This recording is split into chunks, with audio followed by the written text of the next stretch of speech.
Terima kasih Anda masih bersama kami di iNews Prime. Pemirsa, Mega dan Widi, teman almarhumah Vina, mengaku Vina sempat meminjam uang kepada Widi untuk membeli pembalut. Selain itu, Mega dan Widi juga sempat menghubungi Vina di malam kejadian. Ada kejadian lain yang penting mungkin untuk disampaikan di sini. Mungkin ada hal-hal yang sifatnya apakah kondisi, namanya perempuan kan tahu, mungkin waktu itu dia lagi sehat, mungkin lagi berhalangan. Lagi haid, Pak. Lagi haid? Ya.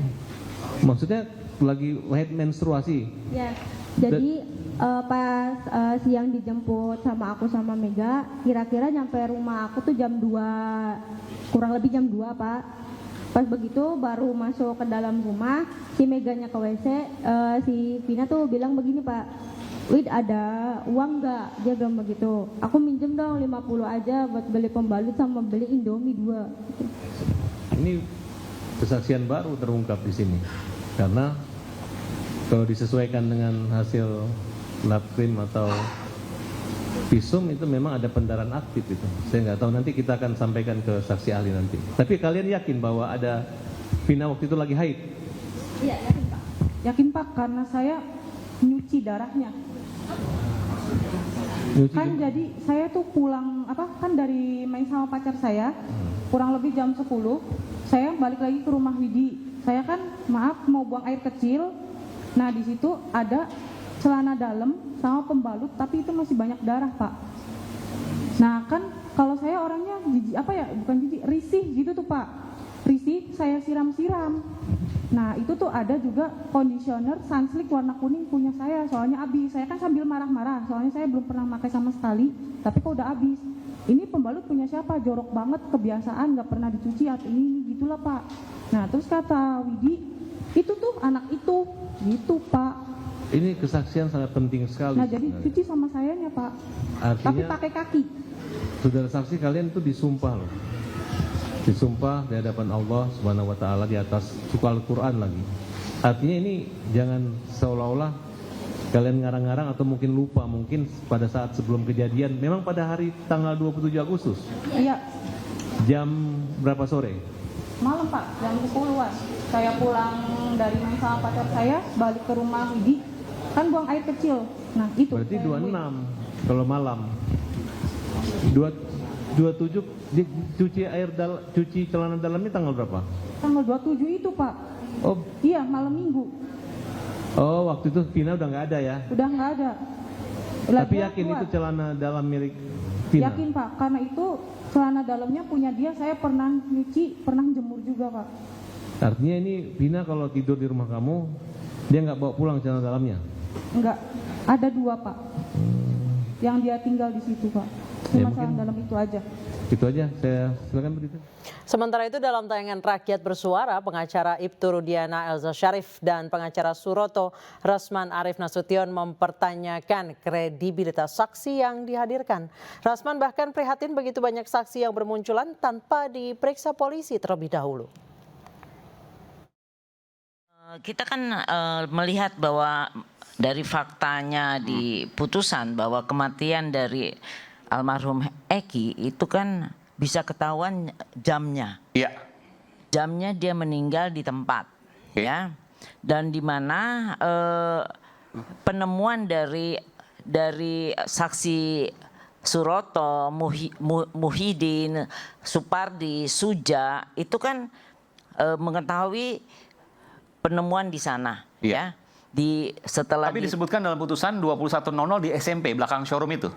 Ya, itu kan penyiksaannya. Tapi 21.00, sementara 22.05 itu masih telepon-teleponan. Nah, itu kan kita belum bisa mempercayakan itu, karena kan kematian dari Eki ini bisa dibuktikan karena dari visum itu sendiri. Karena ada 2 kali. Soal waktu ini bisa jadi Widi berbohong maksudnya, Bu Elsa? Saya nggak bisa berbohong karena itu ingatan sudah 8 tahun yang bisa lalu. Detil gitu misalnya. Dan kemudian dari mana dia bisa tepat jam 22.05. Okay. Saya secara jujur mengatakan makin prihatin saya begitu banyak saksi yang bermunculan baru. Tanpa dia diperiksa oleh polisi, tanpa memberikan kesaksian di pengadilan, tapi berani bersuara seperti yang dua orang ini. Saya pikir ini super IQ-nya di atas Habibie lagi nih. Kenapa seperti itu? Mungkin saya Iya, saya juga enggak. Saya begini. Saya challenge Anda, Bung Rasman. Pada waktu itu kan mungkin saja polisi mungkin miss dan lain sebagainya, bisa saja kan? Bukan. Artinya yang tidak diperiksa belum tentu tidak Bukan. mengetahui. Mega tadi maksud saya dengan teman-temannya. Betul. Dia ingat betul pukul 20 sekian lewat 05. 22.05 betul. Ya. Sedangkan Pak Suroto, klien saya, orang yang pertama kali menemukan almarhumah Vina dan Eki, itu pun dia mengatakan lebih kurang pukul 22 lewat 15 menit. Kan begitu Pak Suroto? Nah, tetapi kok ada saksi muncul baru, berani bersuara, apalagi ada yang mencabut seperti Liga Akbar, seperti Dede, dan lain-lain. Sekali lagi saya katakan, saya makin gelisah pikiran saya, Bu Elsa, sebagai senior, teman-teman semua para pengacara, kita wajib gelisah. Sementara itu pemirsa, pengacara Widya dan Mega Mohtar Effendi menyebut dalam hasil visum Vina terdapat tanda-tanda menstruasi. Mohtar juga mengkritik pihak yang mendiskreditkan kesaksian saksi. Mohtar menegaskan bahwa yang berhak menguji pendapat pernyataan saksi benar atau salah adalah di dalam persidangan. Menyebutkan bahwa ada pendarahan dengan darah segar yang bukan darah menstruasi, gumpalan. Ya, bukan. Itu disebutkan dari hasil visum, Pak Mohtar. Dr. Nur Rahman. Dr. Nur Rahman. Ya. Kemudian yang kedua, tadi Pak Suroto menemukan pada saat di TKP di jembatan, itu kondisi celana dalam Vina turun sekitar 30 cm dalam kondisi yang tidak robek, tidak tergesek, yang tidak menunjukkan adanya kecelakaan. Ya.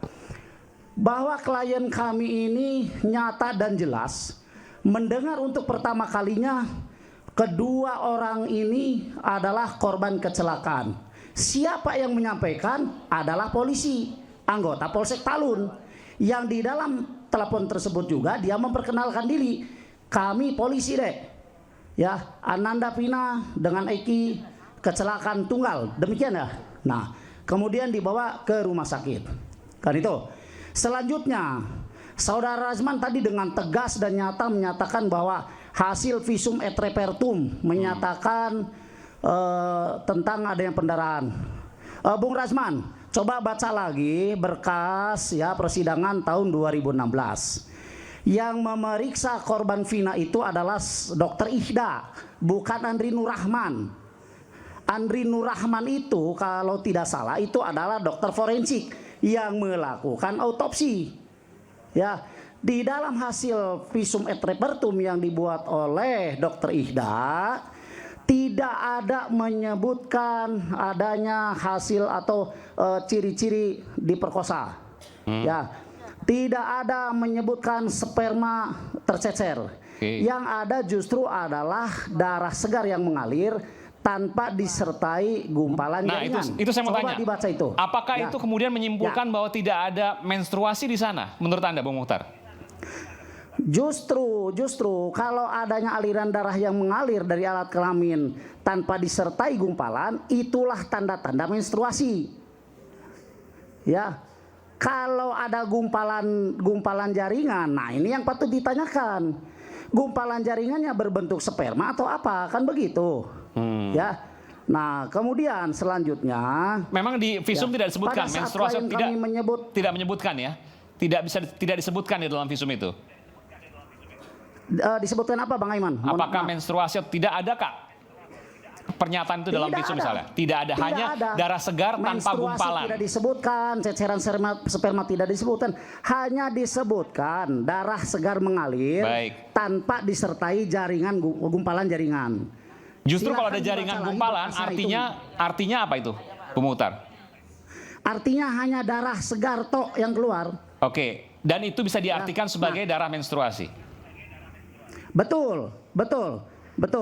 Ya. Baik. Nah, kemudian selanjutnya pada saat klien kami menyampaikan waktu komunikasi terakhir itu jam 22 lebih sekian menit, dibilangnya itu berita yang mengerikan ya.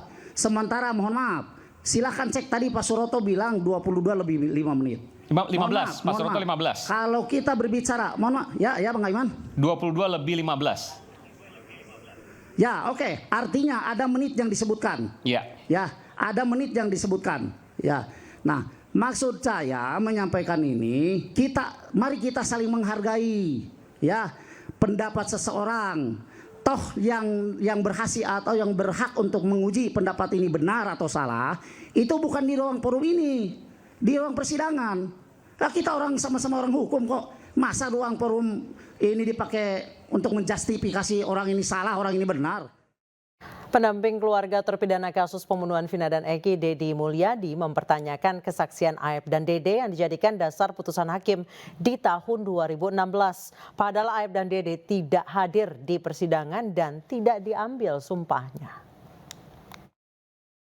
Kalau ngomong tidak relevan, pernyataan Aep dan Dede di BAP tahun 2016, kemudian dia tidak datang ke pengadilan, tidak bersaksi di atas sumpah.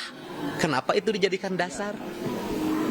Mana yang sedangkan Sadikun bersaksi, Heri bersaksi, ya kan? Dua ini kan, Irfan bersaksi, diambil di atas sumpah. Kenapa yang hadir di pengadilan diambil di atas sumpah, tidak dijadikan dasar pijakan putusan yang meringankan atau membebaskan terdakwa pada waktu itu?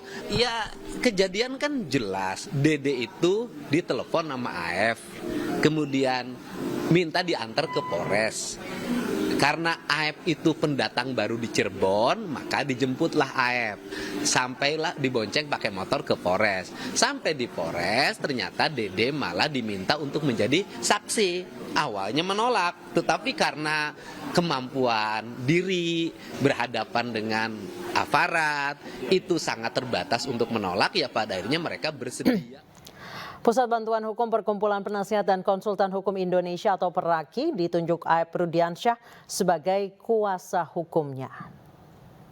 Penunjukan PERAKI tersebut karena Aep merasa banyak menerima teror serta tekanan dari pihak-pihak tertentu. Menurut Aep, tujuan pihak-pihak yang menerornya yakni meminta Aep untuk mencabut BAP-nya tahun 2016 lalu. Sementara Aep yakin bahwa keterangannya tahun 2016 adalah fakta yang ia ketahui. Ayah Aep juga disebut menerima ancaman berbagai macam teror serta tekanan dari oknum yang tidak bertanggung jawab. Sementara terkait pemberitaan soal Aep di media sosial, pihak PERAKI sudah layangkan somasi untuk beberapa akun media sosial tersebut. Telah mendapatkan tekanan-tekanan dan menimbulkan ketakutan dari pemberitaan negatif dan sudah dilaporkan oleh tim dari yang bersama Dede dan kawan-kawan yang tentunya wajib kita bantu karena tujuan melaporkan, tujuan mengintimidasi dan mencari-cari seperti seorang buron kepada klien kami ini, tujuannya hanya satu, memaksa agar Aep mencabut keterangannya yang telah dibacakan dalam persidangan di bawah sumpah, ya. Dan Aep yakin dan memang itu fakta yang sebenarnya karena dia bersama-sama dengan Dede. Dan karena itulah kita wajib mempertahankan kebenaran.